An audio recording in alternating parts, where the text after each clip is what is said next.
Well, hello everybody, it's Ian Marshall. Welcome back to my channel. If you're new here, welcome. If you're not, welcome back. Today is Sunday, and by the time you're seeing this, it's probably Wednesday because that's generally when I upload. But the reason why I say that is I usually go up to my parents' house on Sunday, which I did today because I'm just the best son in the whole world. At least that's what I'm told. And it's about a 45 to an hour drive there, and then obviously back. And on my way back, I got a phone call from a friend that I haven't talked to in a really long time. I was actually really surprised to see that she was calling. And yes, I was using hands-free. I was not holding the phone while driving. So I haven't talked to this person in a really long time. Like face-to-face or voice-to-voice, I guess. We've stayed connected on Facebook, but just haven't really, chatted in a long time. But yeah, it was great to chat with this person. And, I'm not going to say who she is because I decide to sit down and share my thoughts and feelings, with the internet. But not everybody's about that life, so that's fine, no problem. I'm going to keep her anonymous, but you know who you are. And thank you for calling me today. It was great.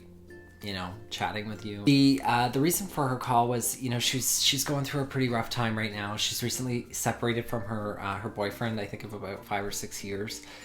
So it's really hitting her hard. And that call kind of inspired this video because I realized that I haven't really talked publicly about my breakup and kind of what that meant for me and what it did to me at that point in my life. So I wanted to do a video because this day and age, everybody always talks about, the good things that are happening in their life, but there's not enough talk about, the not so good things that happen.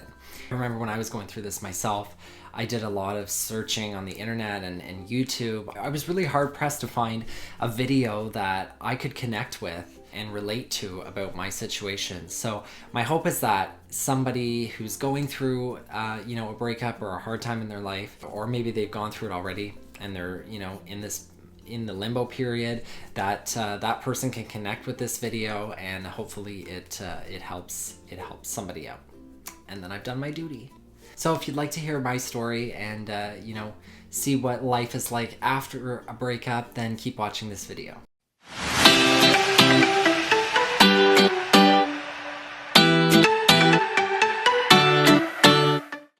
So the question is, where do I begin? Because there is so much to this story. I'm going to try to keep it short and brief and more helpful rather than, getting all hot and messy with all the dirt, because listen, ain't nobody got time for that, including me.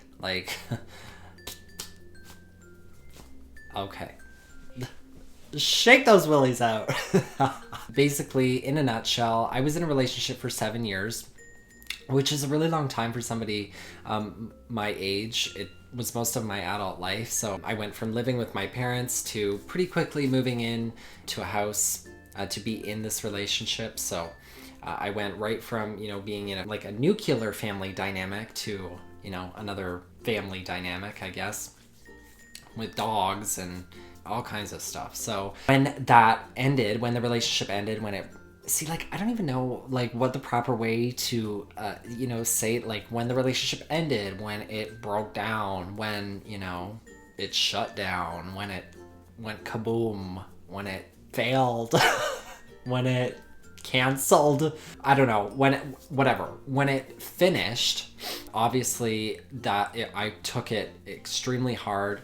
I was scared and I was embarrassed. That's a huge thing. And I don't think enough people talk about that either. It is extremely embarrassing, especially if a lot of people or everybody that knows that you're in a relationship and then, it comes to an end. And I know it shouldn't be embarrassing because, it happens. Things happen, relationships break down, etc. every single day. It's still kind of a blow to your ego, especially if you're not really, vocal or public. You don't, air your dirty laundry out there, and then all of a sudden it's over, and then people are like, oh, but you seem so happy, what happened, blah blah blah. That's the worst. That is the absolute worst. I mean, if it's not already fucking bad enough that, you know, your relationship and everything you know has come crumbling down, then people start asking you, you know, oh, what happened? They want to hear the whole story. It's like, no, queen, okay? Like, not today. It's not a good time. Don't ask these questions. Back to what I was saying, you know, I was scared, embarrassed. I really didn't know what I was going to do, because like I said, I had gone right from my parents' home to, you know, being in another home initially, and then we had bought a home together. On top of all of the emotions that go along with it, there was now a house and bank accounts and a mortgage and cars and, you know, a plethora of other things that go along with intertwining your lives together. From the time that we broke up to the time that we actually like separated, like we were no longer living in the same house, you know, under the same roof, etc., was a year. I moved here in August, so everything finished in August, and we had broken up July of the prior year. So it was about a year and a month. So that period, that limbo period, getting the house ready, dealing with all of the things that go along with that, was a very difficult time. It was very toxic. It was not a good situation. And if that could be one piece of advice that I pass on, you know, if you are in a situation where you're living with somebody and you've broken up for whatever reason, I recommend, if you can, obviously there are different situations, and you know, everybody has to be respectful of everybody else's reasoning, but my suggestion and my advice would be to remove yourself as soon as you possibly can from that situation, because it's just really not good to expose yourself to that type of negativity. Even if you can be civil with each other, you know, maybe it was on better terms, it's still not good for, you know, your emotional well-being, at least from my perspective.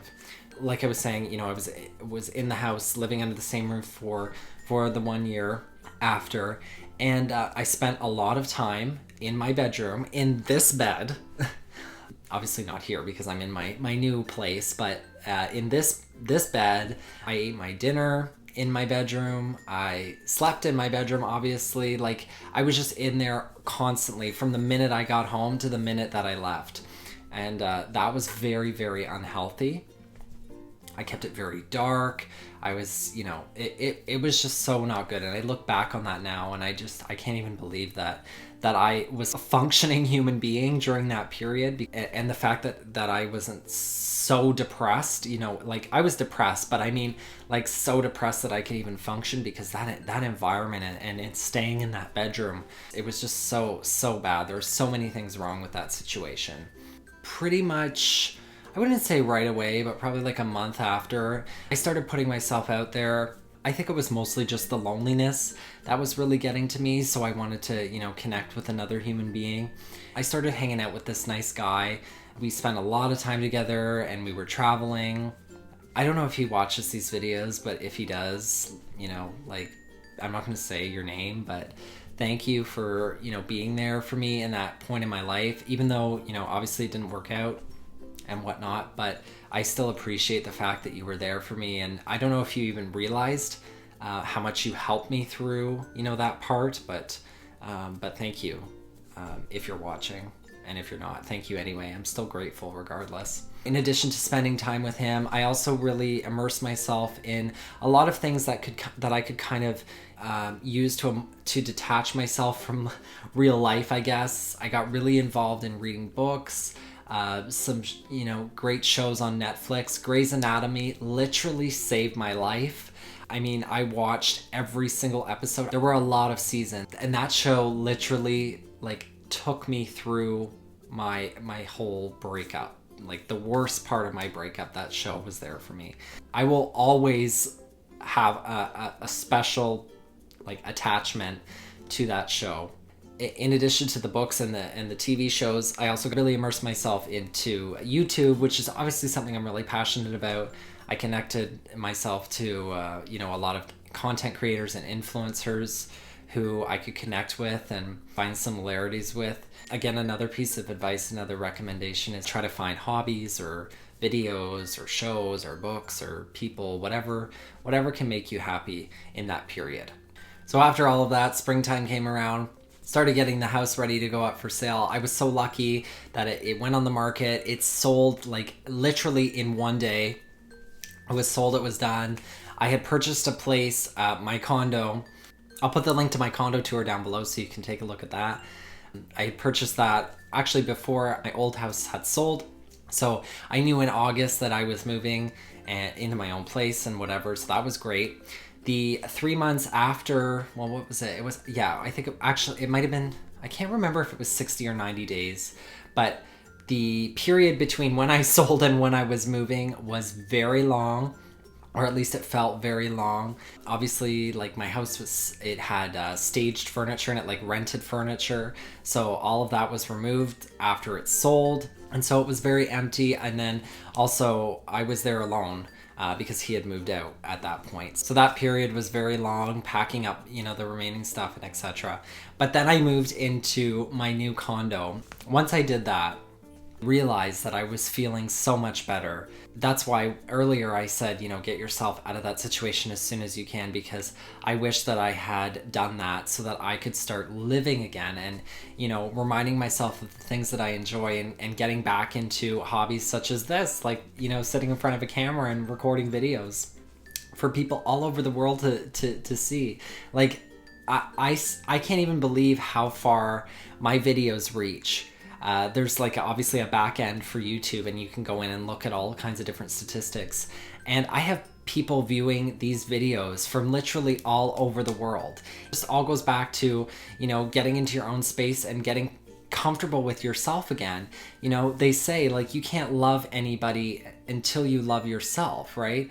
It's so huge. Being unapologetically yourself and loving yourself and realizing that even though someone plays such an integral part in your life, and while you're with that person or in that relationship, you don't realize that you can function without them. But you definitely can, and it again, it's such a cliche thing to say, but it does get better. You start to find yourself again. You start to realize that there's going to be somebody out there for you. Life is going to carry on, that even though it seems bad at the time, there are so many other better things waiting for us. It's the light at the end of the tunnel, per se. I think one of the biggest things too is that a breakup, especially like a huge breakup, one that like I said, when there's so much involved and you've been together for so long, it teaches you so many lessons. It teaches you about what you want and what you don't want, what you're willing to put up with in the future. It's so much about yourself. It's a huge learning experience. And although it's terrible the way it presents itself, the life lessons that come from it are absolutely huge.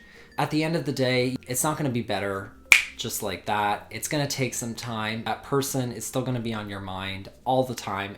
It's just the nature of the beast. And at least for me, like, I think that's okay. I think it's fine. Obviously, if the person was in your life for a long time, you're going to be thinking about them, and there's going to be memories and etc. And you learn to deal with that, and you learn to deal with how to go about functioning with that. And you got to do you. Be true to yourself. Be authentic. Be happy. There's nothing more important than that in life. So if I can leave anybody with one thing, it's honestly, don't let anybody dim your light. For as long as I was in that relationship, as many happy memories as I have, there was so much time spent where I was dimming myself down to make somebody else happy. And I promise myself, and I guess I'm promising all of you, that I will never put myself in a situation again where I have to be something else other than who I am and what I want to be. Because that's no way to live your life. You have to be you. Like I said earlier, be unapologetically yourself. Do the things that you love. Dress the way you want. Do your fucking fingernails if you want to, honey. We've got one life here. So, there's one chance. That's it. That's all we got. So you got to do it. You got to do it right. That's what you got to do. So anyway, I hope this video has reached somebody and helped somebody somewhere going through this. If you did like this video, I would appreciate it if you would give it a big thumbs up, and you can click that big red subscribe button down below. There's a little bell right beside that. You can click that if you want to get a notification each time that I post. I would really love it if you would subscribe to see more of my videos. I'm so close to 10,000 subscribers and I can't even believe it. I'm so grateful. And if you'd like to follow me off camera, you could do so on Instagram. My handle is at Ian R. Marshall. All of my information will be in the description box down below. And leave me a comment down below. Let me know about how you're doing after your breakup, and what amazing things have happened since that, and how you're going about living your life and being true to yourself. I would love to hear from you. Thanks again for watching, and I will see you next week. Bye.